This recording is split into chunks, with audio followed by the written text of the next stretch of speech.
muri diaspora turakeneye abayaya turakeneye ababoyi ntabwo dushobora kuronka fasirima ariko tubwireka turabakumbuye abayaya n'ababoyi kubera mwebwe mwabayaya n'ababoyi hari abantu bariko barapfa hari ingo ziriko zirasambuka hari ibintu byinshi bibi biriko biraba n'abicana baricana. Hello, bonjour à tout le monde, coach JP nizere ko mukomeye ni navyo ndabifuriza hanyuma Imana yatanga kandi karyo ugakoreshe neza wipange witeze imbere nuko mukomere rero tubifurije gukomera kabisa. Muri diaspora turakeneye abayaya turakeneye ababoyi ntabwo dushobora kuronka fasirima ariko tubwireka turabakumbuye abayaya n'ababoyi kubera mwebwe mwabayaya n'ababoyi hari abantu bariko barapfa hari ingo ziriko zirasambuka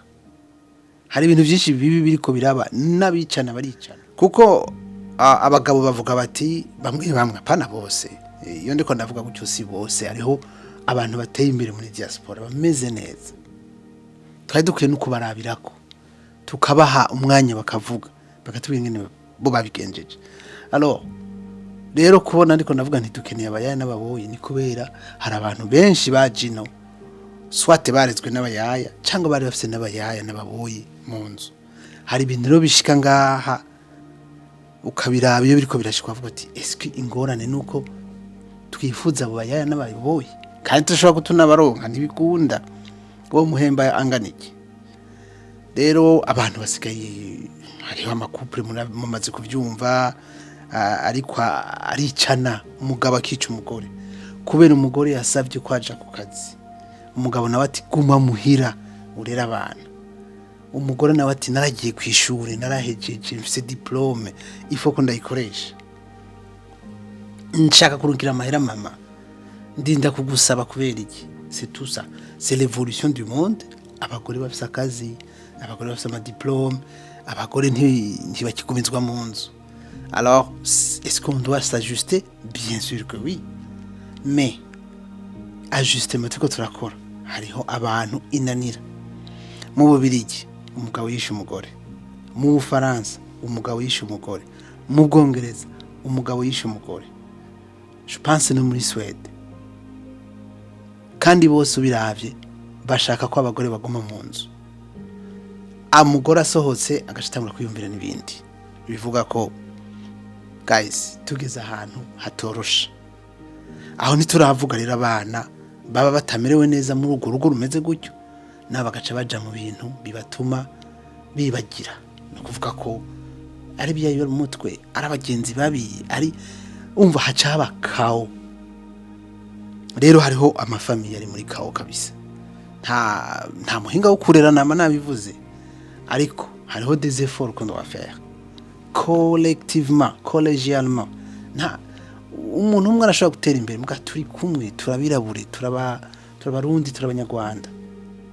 parce que c'est terrible ce qui se passe. Rero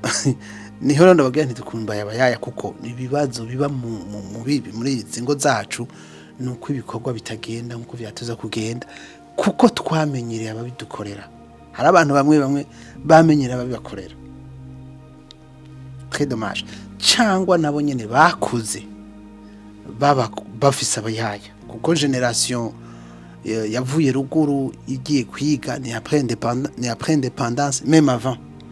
bivuga yuko abo bantu batuza kuja ku kazi hanyuma bakabakeneye abakozi babakorera kubera bariko barubaka ibihugu vyabo surtout nko mu Burundi mu Rwanda muri Congo. Rero abo bana babo ubu bafise imyaka myinshi nabo bafise abana abo bantu birashikaho batigeze bakora ikintu na kimwe mu nzu kuko bari bafise ababibakorera. Murumva ko ni ikintu turiko twubatse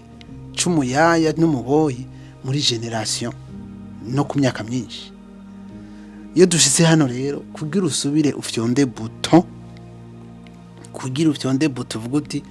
ndumugabo nzoheka umwana ndumugabo nzokoza ivyombo ndumugabo nzogira hariho abantu vraiment bigora alors qu'on devrait s'ajuster mugabi kanka parce que muri cerveau ntibiriyo warezwe n'umuyaya wari waragize mariage wari ufise umuboyi bikakugora hariho n'abantu n'umugore abagore baza muri Canada batazi guteka bakavyigira hano umugabo we urumva wewe n'ibindi ariko ubiravye kugira tuvyige bidusaba energy nyinshi nico gituma abantu bakona bavuga ngo Canada iri stressa Canada imeze gutya peut-être pas niba wahora ubikora niba wahora uteka mu Burundi Canada iri stressa gute je ne pense pas mugabo utahora ubikora kubera byakora abandi aho no kundi aho nituvuza abana baduteza kubitaho gusumba uko twara tubitaho nk'abantu batoba bararonse abamama babo babavyaye babitaho kubera bari ku kazi si ibintu vyonda buto warezwe n'umuyaga kuko yaguhaye iki vraiment yaguhaye iki ko ntiwari umwana wiwe ariko aca amahera kenshi bari abantu bari minimiser alors ko umwana akiri muto aba akeneye kwakimira des connaissances niba nyina yarazifise cyangwa azifise pourquoi pas ne pas kuzimuha mugabo ko muri ku kazi no muyaya tusa niyo concept kuja ku kazi no ngahira hari nituma rero umugabo avuga ati madame guma muhira jenje ku kazi alors ko ubuzima busi bwazimvye alors ko umugore osi nawe yumva ashaka kuronka duhera twiwe abe un peu libre gusaba akumva ntibimunezera mumva yuko ibihugu tuzamwo il faut s'ajuster sino nibimubona ibibazo mu rwaruka rwacu ibibazo mu ngo abatavanye baricana men ni atari alors il faut qu'on s'ajuste nama mvuga ama association abantu bakora hari abantu bibaza ati bariko barondera amafaranga ariko birafasha ama église manipulation zikaba nkenya tukakora ibintu biri concret